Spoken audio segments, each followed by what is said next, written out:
Les dirigeants de l'Union européenne se sont quittés vendredi après-midi après une longue nuit de tractations. À l'arrivée, un accord pour plus de discipline budgétaire et une fausse note, le refus de la Grande-Bretagne d'y adhérer. Les États espèrent convaincre la BCE de faire plus pour les aider à sortir de l'interminable crise de la dette.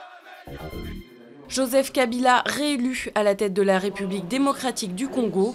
Le président sortant totaliserait plus de 48% des voix. Son opposant Étienne Tshisekedi arriverait deuxième avec plus de 32% des suffrages.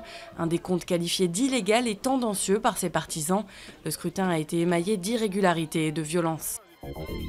5 casques bleus français blessés dans un attentat au Liban.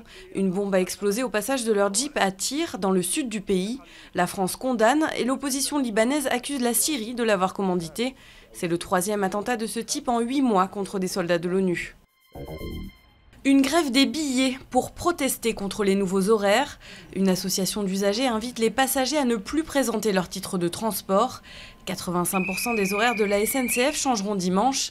Les usagers dénoncent des conséquences catastrophiques, notamment dans les territoires ruraux et les villes moyennes. Plaisir accessible et valeur refuge en temps de crise. C'est le cadeau préféré des Français. 57% d'entre eux placent le chocolat en tête des présents qu'ils offriront à Noël. Avec plus de 6 kg de chocolat par personne et par an, les Français sont les 6e consommateurs mondiaux de douceur chocolatée.